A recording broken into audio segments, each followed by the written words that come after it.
తాకట్లో ఉన్న మీ బంగారాన్ని విడిపించి ఆ రోజు ఆన్లైన్ రేటుకి కొంటాం. Sharma gold company. నమస్కారం గురుగారు.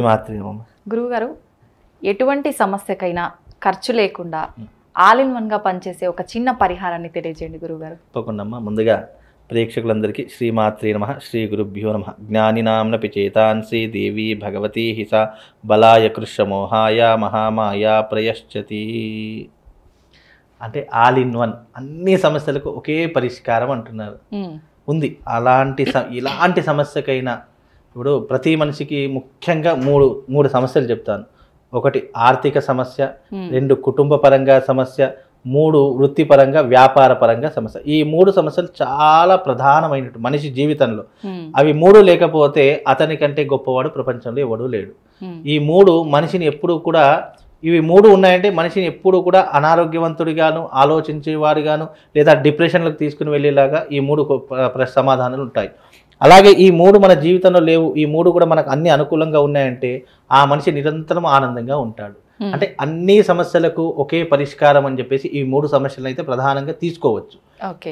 కనుక మనిషికి ఎలాంటి సమస్య అయినా సరే, ఎలాంటి ఇబ్బంది అయినా సరే, అవన్నీ అధిగమించాలి అంటే గనక మానవ ప్రయత్నం చాలా ముఖ్యం. ఒకటి, చాలా మంది జీవితంలో ఫెయిల్యూర్ అయ్యారు అంటే దానికి ప్రధానంగా 3 కారణాలు ఉంటాయి.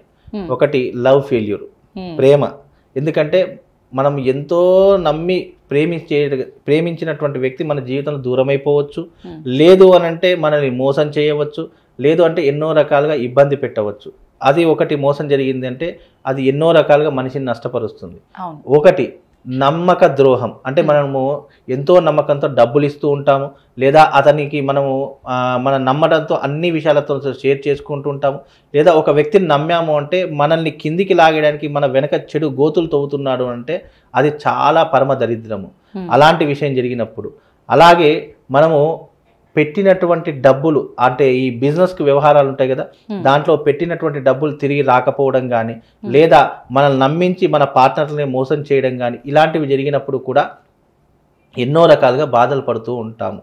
అంటే మనిషి బాధపడడానికి అనేక కారణాలు ఉంటూ ఉంటాయి. వాటన్నిటికీ కూడా అధిగమించాలి. అలాంటివి ఏవి నా జీవితంలో జరగకూడదు, ఆల్ ఇన్ వన్ అంటే అన్ని ప్రశ్నలు ఒకే సమాధానం చెప్పాలి అంటే గనక దానికి మంత్రము ఉంది, రెమెడీ ఉంది, 2 కూడా ఉన్నాయి. ఈ 2 కూడా జ్యోతిష శాస్త్ర ప్రకారంగాను, ఇటు తాంత్రిక విధానం ప్రకారంగాను 2 రకాలుగా ఉన్నాయి. మనిషి దేనికి సతమతమైపోతాడమ్మా? సమస్యలకు, డబ్బుకి. మెయిన్గా ఏంటంటే సమస్యలు అంటే కుటుంబ పరంగా సమస్యలు వస్తుంటాయి, లేదంటే నమ్మించినటువంటి మోసాలు చేస్తే అలాంటి సమస్యలు ఉంటాయి. ముఖ్యంగా చెప్పాలంటే డబ్బుకి. ప్రపంచమంతా డబ్బు చుట్టే తిరుగుతూ ఉంది. డబ్బు ఎక్కడ ఉంటే సంతోషం అక్కడ ఉంటుంది అని ఒక సైకలాజికల్గా ఫీలింగ్ పడిపోయింది. కనుక ఈ డబ్బు అనేటువంటి మనిషి దగ్గర ఉంటే చాలు, ఇక అతనికి ఏమీ అవసరం లేదు, ప్రపంచంలో దేంతో సంబంధం లేదు, డబ్బు ఉంటే చాలు అనేటటువంటి ఒక మైండ్ సెట్ కూడా మనిషికి అయిపోయింది. కనుక ఈ విధమైనటువంటి ఎన్నో రకాలైన సమస్యలు ఎన్ని ఉన్నా భగవంతుడు ఏదో ఒక లోటు మనిషికి పెడుతూనే ఉంటాడు. కొంతమందికి డబ్బు ఇస్తాడు, సంతోషం ఇవ్వడు. కొంతమందికి సంతోషం ఇస్తాడు, డబ్బు ఇవ్వడు. కొంతమందికి అన్నీ ఇస్తాడు, కానీ దాంతోపాటు రోగాలు కూడా ఇస్తాడు. అంటే ఏదో ఒక లోపం లేకుండా మనిషి జీవితం పరిపూర్ణం కాదు, ఏదో ఒక లోపం ఉంటూనే ఉంటుంది. అలాంటి లోపాలను కూడా అధిగమించాలి అంటే గనక దానికి ఒక చక్కనైనటువంటి రెమెడీ చెప్తాను, అలాగే మంత్రం చెప్తాను. ప్రతిరోజు ఉదయం లేచిన వెంటనే, ఆ వ్యక్తి స్నానం చేసిన వెంటనే దేవుడి దగ్గరికి, మన ఇంట్లో దేవాలయం ఉంటుంది కదా, లేదు దేవాలయం లేదు, ఏదో చిన్న గూడో ఏదో ఒకటి నిర్మించుకున్నారు, దేవుడి పటము ఏదో ఒకటి ఉంది, అక్కడికి వెళ్ళి ప్రతి నిత్యము బియ్యం ఉంటాయి, ఒక చిన్న గ్లాస్లో బియ్యం తీసుకోవాలి. ఆ బియ్యం తీసుకొని ఆ దేవుడి ముందర ఆ బియ్యం యొక్క గ్లాస్ కానీ, పళ్ళెం కానీ, ప్లేట్ కానీ ఏదైతే అది కొన్ని బియ్యం పోసుకొని ఆ బియ్యం భగవంతుడి దగ్గర పెట్టి దాని మీద గనక మనము ఈ ఏమంటారు, మన మట్టి కంచులు ఉంటాయి, మట్టి దీపాలు ఉంటాయి కదా, ప్రమిదలు, ఆ మట్టి ప్రమిదలు 2 ప్రమిదలు తీసుకోవాలి. ఒక్క ప్రమిద అస్సలు పెట్టకూడదు. ఎప్పటికైనా దీపం 2 ప్రమిదలు తీసుకోవాలి. 2 ప్రమిదల దీపం తీసుకొని ఆ యొక్క బియ్యం మీద భగవంతుడిపై వెలిగించాలి. ఆ వెలిగించిన తర్వాత దాని చుట్టూ 5 పువ్వులు పెట్టాలి. అవి పంచభూతాత్మకమైనటువంటి పూలుగా, ప్రకృతిపరమైనటువంటి పూలను ఎక్కువగా పంచభూతాత్మకంగానే పెడుతుంటాం కనుక 5 పువ్వులు ఆ దీపం చుట్టూ పెట్టాలి. ఏ పూలైనా పెట్టాలి, ఏ పూలైనా సరే ఆ దీపం చుట్టూ పెడితే గనక ఆ మనిషికి ఎలాంటి కష్టాలున్నా కూడా తొలగిపోతాయి. అంటే అంధకారాన్ని తొలగించేటటువంటి ఏకైక వస్తువు ఏంటంటే దీపము.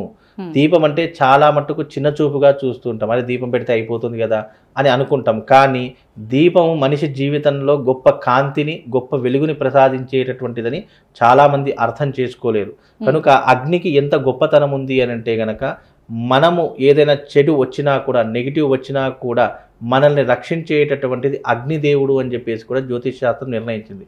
కనుక అలాంటి అగ్నిని మనం ప్రతినిత్యము వెలిగిస్తే, అగ్ని ఎన్నో రకాలైనటువంటి మంచి కోసం వెలిగించేది ఉంటుంది, చెడు కోసం వెలిగించేది ఉంటుంది.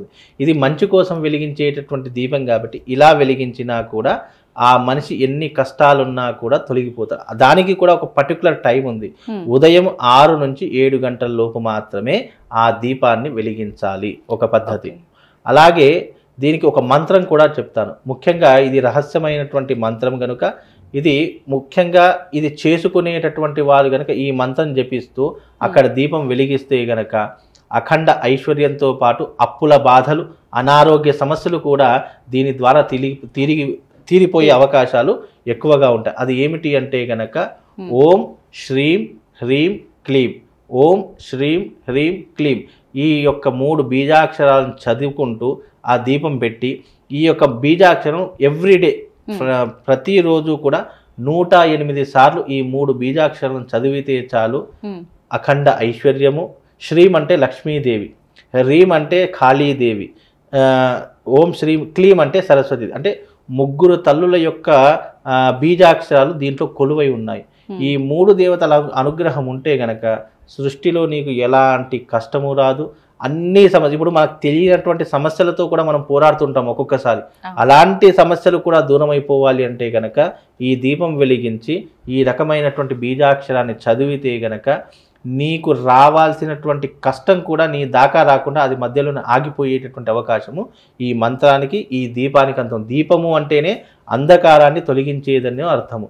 కనుక దాంతోపాటు ఈ బీజాక్షరాలను కూడా జోడించి చదివితే గనక నిజంగా చెప్తున్నాను, ఎన్ని సమస్యలున్నా, అది మనకు తెలియని సమస్యలైనా, జాతక దోషాలైనా, ఎలాంటి ఉన్నా సరే అవి శాశ్వతంగా పరిష్కరించబడతాయి ఈ రెమెడీ ద్వారా. అయితే గురువు గారు ఇంట్లో నార్మల్గా రోజు నిత్యం దీపారాధన చేస్తూ ఉంటాం, ఆ దీపంతో పాటు ఈ దీపం వెలిగించాలా? నిత్య దీపం ఎలాగో వెలిగిస్తారు, కానీ బియ్యం పోసి ప్రమిదను పెట్టి వెలిగించేటటువంటి పద్ధతి ఒకటి ఉంది. ఆ దీపం దానికి సంబంధం లేదు, ఇది సపరేట్ గా పెట్టవలసినటువంటి దీపం కనుక ఇది సపరేట్ గా పెట్టుకుని దానికి మాత్రం పూజ చేసుకుంటే ఆ దీపానికి 5 పువ్వులు పెట్టమని చెప్పాను. దానికి పసుపు కుంకుమ రాసి చక్కగా 5 పువ్వులను పెట్టి దాని ముందర ఈ 3 బీజాక్షరాలు ఉంటాయి. ఆ 3 బీజాక్షరాలు చదివితే గనక నిజంగా ఎలాంటి కష్టమున్నా, ఎలాంటి దారిద్ర్యం ఉన్నా తొలగిపోయి మీరు అన్నట్టుగా అన్ని సమస్యలకు ఈ పరిష్కారం చేసుకోవచ్చు. దీనికి జాతకం అవసరం లేదు, మనకు ఏమీ అవసరం లేదు.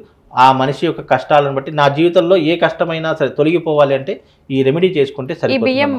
రోజు మార్చాలి. ఆ పెట్టేటటువంటి బియ్యం కూడా ఎవ్రీడే ఆవుకు పెట్టేయాలి, మళ్ళీ ఆవుకే పెట్టాలి, మళ్ళీ మనం ఇంట్లో వాడుకోవడానికి పనికిరావు కనుక ఆ ఎవ్రీడే చేసినటువంటి బియ్యం ఆవుకు పెట్టాలి. అలా చేస్తే గనక నిజంగా ఆ మనిషికి ఎలాంటి కష్టాలున్నా తొలగిపోతాయి. ఇది ఒక పరిష్కారం ఉందమ్మా. మంచి రెమెడీ తెలియజేస్తారు గురువు గారు, ధన్యవాదాలు. శ్రీమాత.